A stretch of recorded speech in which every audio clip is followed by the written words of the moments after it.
Hi, I'm Thomas from Backyard Power. I'm here with one of my units that I just finished today. I have a lot of people who ask me questions, so I figured I'd take this time to answer some frequently asked ones. Basically, people ask, well, what is a solar heating unit? Solar heating unit basically takes the sun and it heats up something that you would have inside of a box similar to this, and heats up air that you're pushing through it. And basically, they can be built from anything, like I'm using pop cans in this one here. People have used rain gutter and also just basically flat sheets of aluminum. Aluminum seems to do really well with absorbing the sun when you have a black surface on it and releasing it back into the air. People ask, how does it work? Basically, it's got a vent at the top and a vent at the bottom, and it sucks in the cold air toward the bottom, and as it heats, it rises and goes out the top.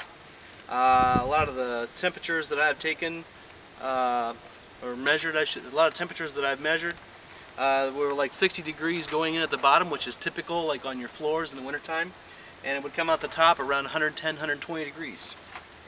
What size is this unit? This unit here is a 2-foot by 4-foot unit, and it's about 5 inches thick. How much space will it heat? Well, good question.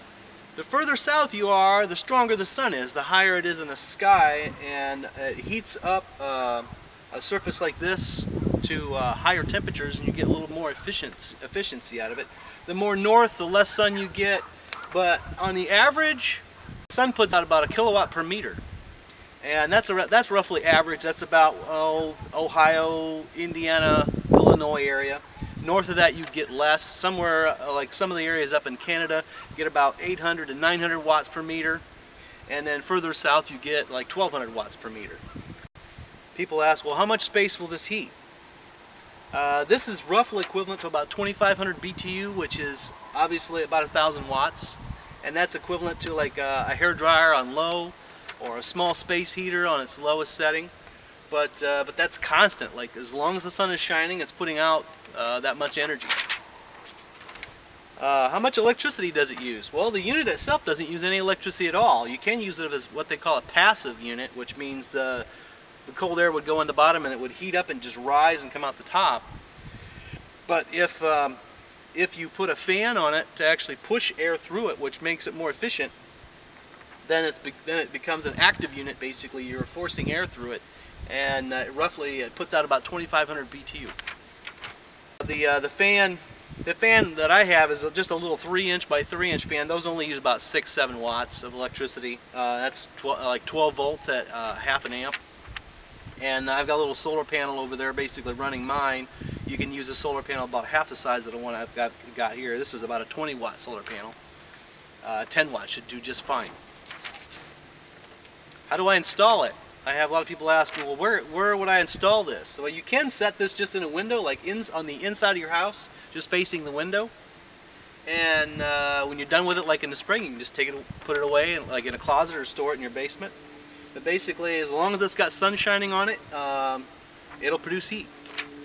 I've had people who have mounted it on an outside wall and then run the ductwork through inside.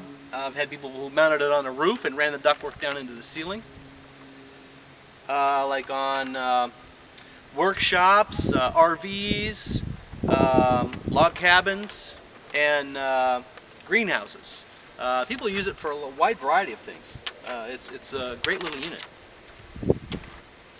I've had a lot of people ask, does it work when it's cloudy or at nighttime? No, unfortunately, the sun has to shine on it for it to warm up.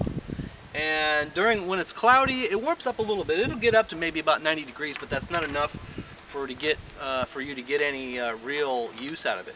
It has to have good, solid, direct sun, and at nighttime, obviously, the sun's gone, so it doesn't put out any heat at all at nighttime. I've had a lot of people will ask, well, why should I use something like this compared to regular solar or PV cells? Well, solar cells or solar panels, basically, even though, say for instance, the sun is putting out approximately a kilowatt per meter, solar panels taking up that much space only get about 10 to 15% of that. They're very inefficient. They put off more heat than they actually create electricity. Basically, and the solar heating units like this absorb about 80 to 90% of that. So obviously it's a lot higher efficiency. I have a lot of people say, can I build my own? Well, sure you can. Basically, we've got kits that include directions. All you need is some plexiglass, some plywood. There's insole board on the inside, a source of pop cans, and I painted the outside white on my units, but you can paint it any color you want to match or the side of your house or shed if you're putting it on a work shed. Basically, it comes with a CD that shows all the details of what you need to do. I even have directions for building larger units, which are 4 foot by 8 foot, which put out about 10,000 BTU, which put out a serious amount of heat. A decent sized workshop would keep very warm with that. And it has tips on construction techniques and everything you need to know. Those are about 30 bucks. It includes basically some of the hard to find items like your vents and thermostat and your like your fan and some power adapter to go with that. That's about it. If you have any questions, you can reach me at my website, which is backyard-power.com, and my name's Thomas. Thanks.